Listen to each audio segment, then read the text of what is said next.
जय हिंद एवरीवन। भाई आप पूरे भारत में किसी भी राज्य से रहोगे, अगर आपका हाइट 165 सेंटीमीटर रहेगा और लड़कियों का हाइट 155 सेंटीमीटर रहेगा तो ये लोग आसाम राइफल क्लर्क में फार्म भरकर और भर्ती देखने जा सकते हैं। और देखो आसाम राइफल की भर्ती निकल चुकी है जिसमें टोटल 1380 वैकेंसी है, लेकिन सिर्फ क्लर्क वालों के लिए 287 वैकेंसी है।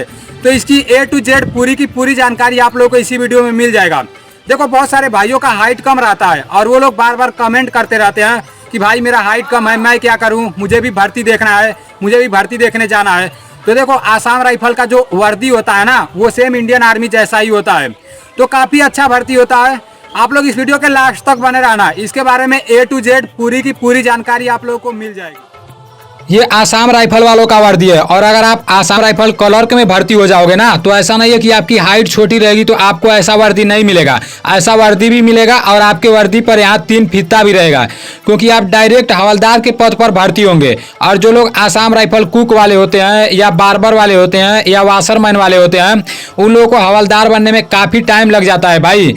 तो ये क्लर्क वाली काफ़ी अच्छी वैकेंसी रहती है और इसमें पूरे भारत में किसी भी राज्य से रहोगे लड़कों के लिए 165 सेंटीमीटर हाइट लगता है और लड़कियों के लिए 155 सेंटीमीटर हाइट लगता है।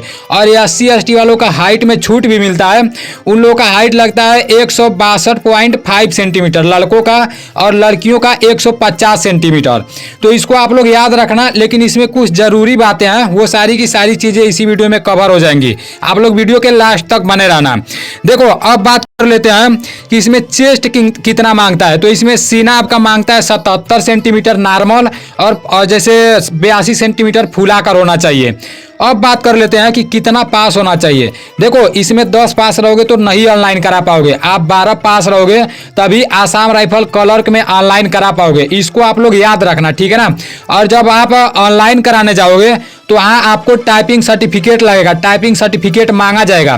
जैसे बहुत सारे भाई कंफ्यूजन में रहते हैं ना कि टाइपिंग सर्टिफिकेट जब इसका भर्ती कराया जाएगा, जब हम लोग दौड़ने जाएंगे तब मांगा जाता है। तो ऐसी कोई बात नहीं है मेरे भाई, जब इसका ऑनलाइन चालू हो जाएगा, आप ऑनलाइन कराने जाओगे तो वहाँ पर टाइपिंग सर्टिफिकेट मांगेगा। और टाइपिंग सर्टिफिकेट बनेगा कहाँ से, जैसे आप कंप्यूटर सीखे रहेंगे ना, कोई कंप्यूटर का संस्था रहेगा जहाँ कंप्यूटर सिखाते हैं सब, वहाँ से आप टाइपिंग सर्टिफिकेट बनवा सकते हो। और देखो जैसे इसमें पता है क्या मांगता है, आपको 1 मिनट में इंग्लिश जैसे 35 वर्ड टाइप करने आना चाहिए, लिखने आना चाहिए, और हिंदी का 1 मिनट में 30 वर्ड लिखने आना चाहिए। तो ये आप लोग याद रखना, टाइपिंग सर्टिफिकेट बना तो जैसे आप लोगों को बिल्कुल नहीं भूलना है, क्योंकि ये बहुत जरूरी है। अब बात कर लेते हैं कि आसाम राइफल क्लर्क में कितना दौड़ होता है। तो देखो भाई दौड़ तो सेम होता है, आज 5 किलोमीटर लड़कों के लिए दौड़ होता है और लड़कों का टाइम मिलता है 24 मिनट और लड़कियों का दौड़ होता है 1600 मीटर, ठीक है ना, आसाम राइफल में। और लड़कियों का टाइम कितना मिलता है 8 मिनट 30 सेकंड, 8.5 मिनट टाइम मिलता है। और जैसे 30 सेकंड नहीं भी मिलेगा तो 8 मिनट तो पक्का मिल ही जाएगा, ठीक है ना। अब बात कर लेते हैं, जैसे मान लो जब आपका दौड़ हो जाएगा, हाइट ना पा जाएगा, दौड़ हो जाएगा, तो फिर क्या कराया जाएगा, आप जिस ट्रेड में ऑनलाइन कराए रहोगे ना तो उसका ट्रेड टेस्ट होता है। और क्लर्क वाले में जैसे जब पेपर आपका होगा, पेपर आपका कराया जाएगा। और पेपर कितने नंबर का कराया जाएगा, पेपर आपका 100 नंबर का कराया जाएगा, 100 क्वेश्चन रहेगा। तो इसको आप लोग अपना सिलेबस कहीं से भी डाउनलोड कर लेना, गूगल से डाउनलोड कर लेना या यूट्यूब से डाउनलोड कर लेना।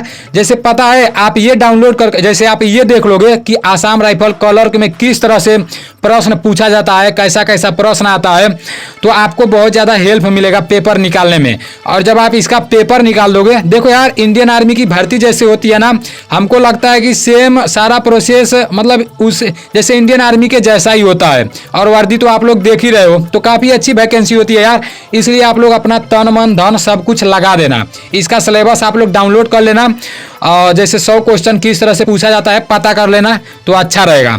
अब बात कर लेते हैं, इसके बाद से जैसे पेपर निकल जाएगा तो आपका स्किल टेस्ट होगा आसाम राइफल क्लर्क में।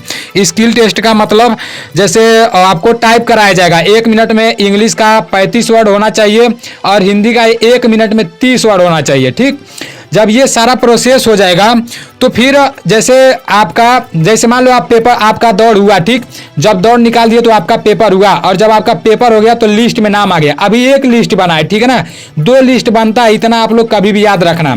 जब आपका लिस्ट में नाम आ जाएगा तो फिर जैसे आपका टाइपिंग जैसे जब हो जाएगा, उसके बाद से जब टाइपिंग में भी आप क्लियर कर जाओगे तो फिर पता है क्या होगा, आपका मेडिकल होगा। सब कुछ होने के बाद लास्ट में आपका मेडिकल होगा। जब आप मेडिकल में फिट हो जाओगे तब तो अच्छी बात है। अगर आप मेडिकल में अनफिट हो रहे हो ना, जैसे मेडिकल में बाहर छट रहे हो, तो डायरेक्ट आपको घर नहीं भेजा जाएगा, आपको री मेडिकल के लिए टाइम दिया जाएगा। री मेडिकल मतलब आपको कुछ टाइम के लिए समय दिया जाएगा कि आप जैसे मान लो आपका जो प्रॉब्लम है उस प्रॉब्लम को आप ठीक कराकर फिर से जाकर मेडिकल करा सकते हो, डायरेक्ट नहीं छाटा जाता है। और इसी तरह इंडियन आर्मी में भी होता है, ठीक है ना, री मेडिकल मिलता है। जब आपका री मेडिकल हो जाएगा, जब आप फिट हो जाओगे तो लास्ट में आपका जो बनता है ना, फाइनल मेरिट बनता है। और ये फाइनल मेरिट की कैसे बनता है ये भी आप लोग जान लो। जैसे मान लो आसाम राइफल 100 नंबर का पूरा पेपर है, ठीक, मान लो 1200 लड़के गए हैं, तो 1200 लड़के में मान लो 500 लड़के दौड़ नहीं निकाल पाए, 500 लड़के वहाँ छट जाएंगे। और जो लोग दौड़ निकालेंगे, दौड़ निकालने के बाद जैसे पेपर मान लो 200 लोग पेपर नहीं निकाल पाएंगे तो वहाँ 200 लोग छट जाएंगे, 300 लोग बचेंगे। तो 300 लोगों का स्किल टेस्ट जैसे होगा, ठीक, तो स्किल टेस्ट में भी कुछ लोग छटेंगे। उसके बाद से आपका जैसे मेडिकल होगा, मेडिकल में भी कुछ लोग छटेंगे।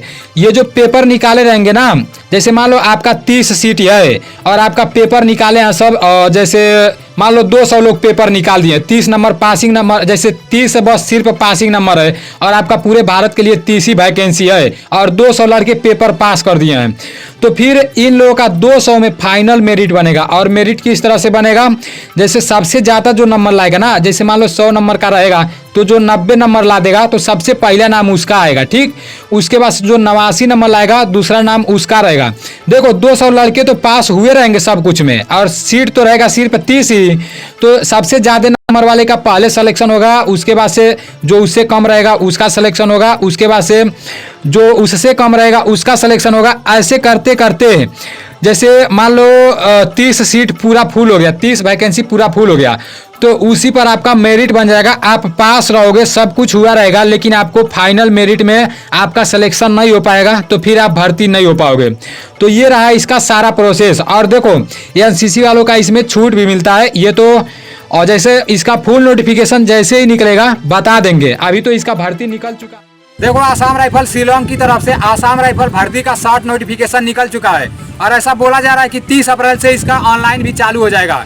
तो जितने भी भाइयों को आसाम राइफल में भर्ती देखने जाना है ना, तो सबसे पहले आप लोग पता कर लेना कि किस में कितना हाइट मांग रहा है। अब मान लो आपका हाइट कम होगा और आप कुक में करा लोगे, बार्बर में करा लोगे या वाशरमैन में करा लोगे, तो उसमें हाइट ज़्यादा मांगता है। तो फिर आप अपने गाँव से भर्ती देखने आसाम जाओगे तो हाइट में छाड़ देगा, तो फिर आपको वापस अपने गाँव आना पड़ेगा।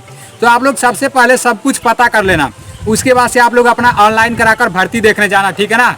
और आपका जैसे पेपर में जितना भी नंबर का पूछा जाएगा आप लोग गूगल से सर्च मार लेना, जिसमें भी ऑनलाइन कराना उसमें सर्च मार लेना ये कितने नंबर का पेपर में पूछा जाता है, तो उससे आप लोगों को बहुत ज़्यादा मदद मिलेगा। चलो ठीक है भाई, अभी इंडियन आर्मी का या टी आर्मी का तो मतलब कोई भी पता ठिकाना नहीं है, तो ये जितनी भी अर्धसैनिक भर्तियाँ आ रही है ना, इसको भी आप लोग देखा करो, क्योंकि ये भी खराब नहीं होती है, काफ़ी अच्छी वैकेंसी होती है। चलो ठीक है, इसका जैसे भी कुछ अपडेट मिलेगा तो मैं आप लोग को बता दूंगा। जय हिंद।